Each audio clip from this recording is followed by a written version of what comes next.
Hey guys, welcome back to my channel. I hope you all are doing well. So today we are going to discuss DT's 1.5 day strategy. अभी तक हमने law की group 1 की सारी कर ली है, like SFM, audit, law, and now अब हम ग्रुप 2 पे मूव ऑन होते हैं. एंड ग्रुप 2 में एज आई सेड मैं कॉस्टिंग की नहीं बनाऊंगी एंड ऑल्सो इलेक्टिव है नेक्स्ट, तो इलेक्टिव की भी नहीं बनेगी. But yes, I am gonna tell you how you can utilise your time in elective for DT, क्योंकि इलेक्टिव में कोई ज़्यादा नहीं पड़ता है, ये आपको भी पता है, मुझे भी पता है. तो इसीलिए उसमें से थोड़ा सा टाइम हम निकाल के DT के लिए ऐसे सब्जेक्ट्स, ऐसी चैप्टर्स प्रिपेयर करेंगे जिसमें आप उसको रिटेन कर सकें, आपको फिर से उसको पढ़ना ना पड़े, क्योंकि हमें डबल टाइम किसी चीज़ में नहीं लगाना है. Remember this.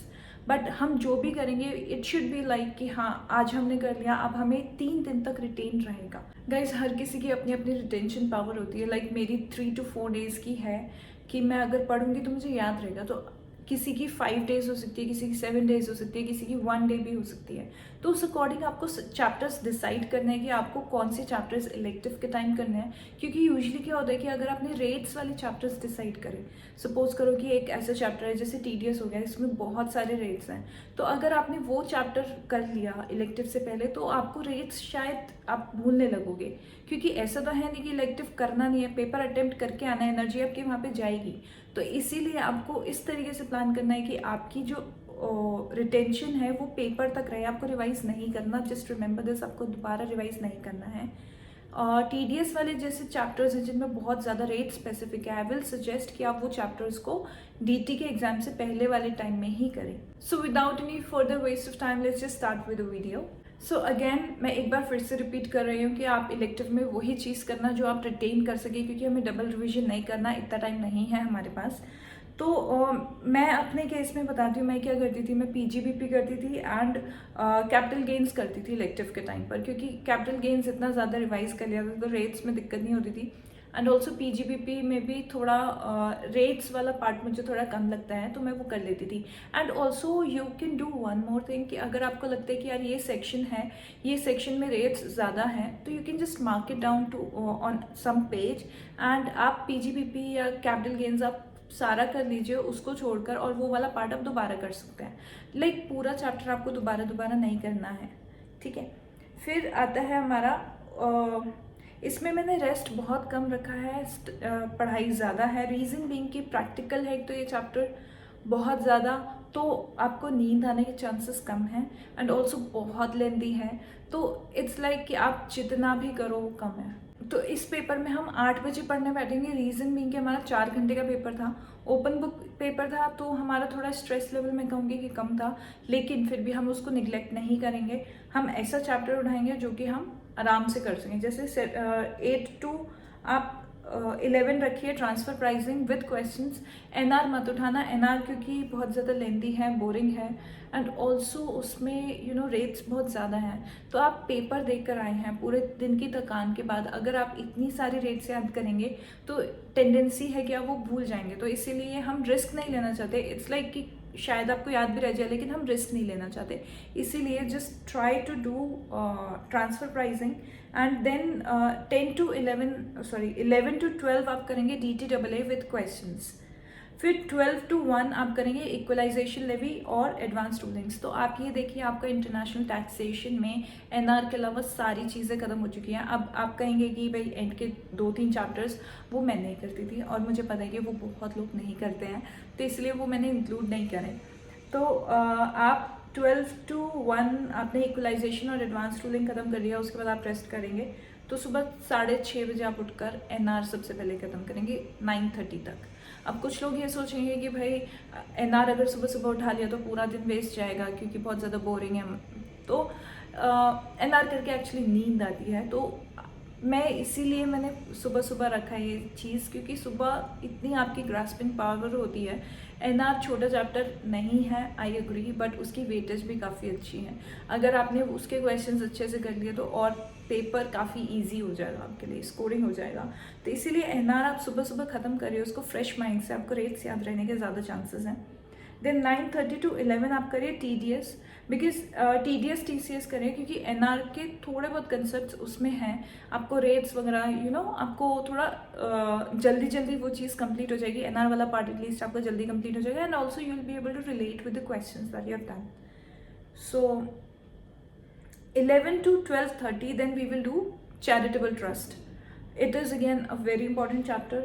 Then 12:30 to 1:30 we will take rest. Rest बहुत ज़्यादा ज़रूरी है इसमें, 1 घंटे का रेस्ट मैंने इसलिए रखा है, क्या पता आपका कुछ पेंडिंग हो पहले का, वो आप कर सकते हैं. एंड ऑल्सो आप, मुझे लगता है अगर आपका पेंडिंग भी होगा तो भी हाफ एन आवर तो एटलीस्ट यू कैन मैनेज, क्योंकि यार एग्ज़ाम है. आई डोंट एक्सपेक्ट कि आप लोग उसमें सारे क्वेश्चंस करेंगे या फिर बहुत घंटे लगा के कुछ करेंगे. आप जल्दी जल्दी क्विकली सारी चीज़ें करेंगे तो आपको 1 घंटे का नहीं तो मिनिमम आधे घंटे का तो रेस्ट मिल ही जाएगा. एंड ये रेस्ट भी बहुत ज़्यादा ज़रूरी है, अभी आपको प्लान की वजह से पता चल जाएगा. Then 1:30 to 3 amalgamation, demerger, liquidation, buyback, political parties, electoral trust, इतने सारे ये सारे छोटे छोटे चैप्टर्स हैं, ये सारे आपके कंप्लीट हो जाएंगे. एक एक क्वेश्चन होगा, अगर आप क्वेश्चंस भी करते हैं तो मैं तो करती थी क्वेश्चंस हमेशा, तो आप ये सारे चैप्टर्स आप ख़त्म कर सकते हैं. एक एक 2 3 क्वेश्चंस हैं maximum. Then 3 to 5 we have done it. 1:30 to 3 right. So 3 to 5 आपका है असेसमेंट, आपको करना है विद फेसलेस असेसमेंट. ठीक है. 2 घंटे में आपका, 1.5 घंटे में आई गेस नॉर्मल असेसमेंट खत्म हो जाएगा, आधा घंटा आप फेसलेस में दे दीजिए, आपका पूरा खत्म हो जाएगा. रिविजन वीडियोस से भी करते हैं तो भी, क्योंकि आई एक्सपेक्ट कि आप रिविजन वीडियोस को नॉर्मल स्पीड पे नहीं देखते होंगे, एटलीस्ट मिनिमम टू मिनिमम 1.5 पे देखते होंगे. मैं 2 की देखती थी, 1.5 तो आई गेस ईजिली मैनेजेबल है. Then 5 to 6 you have to take the rest. Then 6 to 7 also please don't skip this rest, because रात को काफ़ी स्ट्रेच हो गया, 2:30 तक आपका स्ट्रेच हो चुका है प्लान, तो इसीलिए 5 to 6 वाला रेस्ट ज़रूरी लेना. देन 6 to 7 आपका हो गया tax rates plus new scheme, जो न्यू स्कीम्स आई हैं ना वो सारी कंप्लीट करनी है 6 to 7. इसके लिए मैंने अच्छे से टाइम स्लॉट रखा है, रीज़न भी कि ये बहुत ज़्यादा इंपॉर्टेंट है. देन 7 to 7:30 आपको ICDS करना है. ICDS अगेन इट इज़, कुछ लोग करते नहीं है, जैसे मैं नहीं करती थी, but still I have put it because काफ़ी लोग मैंने देखा है कि मेरे नोन में काफ़ी लोग करते थे ICDS. It is again an important chapter, but also you can skip it if you want, like I used to skip. 7:30 to 8:30 then dividend and deemed dividend. फिर 8:30 to 9:30 आपको फॉर्म करना है. 9:30 to 10:30 आपको ट्रस्ट करना है. अगर आपका कोई भी थोड़ा भी टाइम अगर आपका बच रहा है तो प्लीज़ आप नेक्स्ट चैप्टर को उठा लीजिएगा. डोंट थिंक कि लाइक यार मेरा 7:30 से 8:30 वाला जो प्लान है 8 o'clock मेरा कंप्लीट हो गया तो I will just sit idle for half an hour. Don't do that. Then 10:30 to 11 you have to do appeal with faceless appeal. ठीक है, ये थोड़ा टाइट है लेकिन अपील इतना ज़्यादा कॉम्प्लिकेटेड नहीं है, बहुत ज़्यादा छोटा सा चैप्टर है.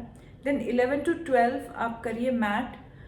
12 to 1:30 AMT आपको करना है, एग्जिट टैक्स करना है, और deductions under section 10AA SEZ वाली वो करने हैं आपको. 1.5 घंटे में 3 चैप्टर्स खत्म हो जाएंगे. फिर 1:30 to 2:30 आपको पेनल्टीज एंड मिसलेनियस करना है. Again people can skip it, like penalties और मिसलेनियस आपको करना है, आप करिए, नहीं करना मत करिए. लेकिन इसमें 2 पेनल्टीज हैं, I am not able to remember the sections, but 2 penalties हैं सबसे ज़्यादा इंपॉर्टेंट है, जो इसकी पूरी कैलकुलेशन होती है वो ज़रूर कर लेना. आफ्टर पेनल्टीज आप सो जाइए, फिर आप सुबह 6:30 बजे आपको करना है, मतलब 6 बजे उठ जाइए, 6:30 बजे तक आपको AOP BOI इन्वेस्टमेंट फंड, ये 2 चैप्टर्स करने हैं आपको टिल 8, लाइक 6:30 to 8 आपको ये 2 चैप्टर्स कंप्लीट करने हैं. Then 8 to 9 you have to do securitisation trust. Again don't leave these chapters, investment fund, securitisation fund, ये 8 मार्क्स का एक क्वेश्चन आ जाता है और it's very scoring. Seriously please don't leave these chapters. Then 9 to 10 आपको deductions under chapter 6 से करनी है. फिर 10 to 11 आपको थोड़ा सा हैवी हो गया शायद, आप देख लीजिए इसको. कोऑपरेटिव सोसाइटी, गार, cash loan, deposit in advance, clubbing and set of. अब इसमें से कुछ लोग कुछ चैप्टर्स छोड़ देते हैं, तो आप उस हिसाब से अपना प्लान बना लीजिए आपको कैसे क्या क्या करना है. देन 11 to 12 आपका हो गया advance tax and interest. 12 to 12:30 आपका टोनेज एंड एग्रीकल्चर, ये भी छोड़ देते हैं, लेकिन टोनेज देख लेना आपको करना है तो। सो गाइस, ये था डीटी का प्लान और ये थोड़ा हैवी था, लेकिन प्लीज़ इसको अच्छे से करिए क्योंकि डीटी प्रैक्टिकल ज़रूर है लेकिन बहुत ज़्यादा स्कोरिंग भी है, बहुत इंटरेस्टिंग है। तो आपको ये नहीं लगेगा आप बहुत ज़्यादा मेहनत कर रहे हैं, मतलब थर्ड पेपर भी है तो एक ये चीज़ भी होती है कि भाई पेपर ख़त्म होने वाले हैं, अगर बोथ ग्रुप्स कोई दे रहा है उसके लिए भी, और जो सिंगल ग्रुप दे रहा है वो भी थर्ड पेपर है यार, एक और पेपर में मेहनत करनी है बस। तो डीटी सबसे ज़्यादा लेंदी है, आई एग्री, बट इसमें आप मेहनत करिए, बहुत ज़्यादा स्कोरिंग है। पूरा ग्रुप कई लोगों का डीटी भी निकलवाता है, एंड डीटी में तो आई नो कि सबने बहुत प्रैक्टिस करी होगी तो ये वाले चैप्टर सारे जल्दी जल्दी हो जाएंगे, तो आप इसको अपने अकॉर्डिंग शफल कर सकते हैं, जैसे भी आपको लग रहा है कि हाँ यहाँ पे मैंने थोड़ा ज़्यादा टाइम दे दिया या कम टाइम दे दिया तो उस अकॉर्डिंग कर लीजिए। बट एटलीस्ट आप अपने लिए और कुछ लोग जैसे चैप्टर्स भी छोड़ते हैं तो आप उसको पूरा एक प्लान बना लीजिए कि हाँ ये चैप्टर्स मैंने करे हैं, एंड प्लीज़ टाइमलाइन इसको एक्सीड मत करिएगा, जो भी मैंने बनाई है उसको टाइमलाइन को एक्सीड मत करिएगा। शफलिंग करो लेकिन बहुत दिमाग लगा के शफलिंग करना, मैंने थोड़े बहुत रीजंस बताया तो just try to follow them. So guys, that is it for today, all the best for your exams, and मैं अभी फिर से 10 to 15 सेकेंड्स के लिए वो स्लाइड चलाने वाली हूँ, वो आप उसको स्क्रीनशॉट लेके रख लीजिए और अपने अकॉर्डिंग एडिट कर लीजिए। Bye bye.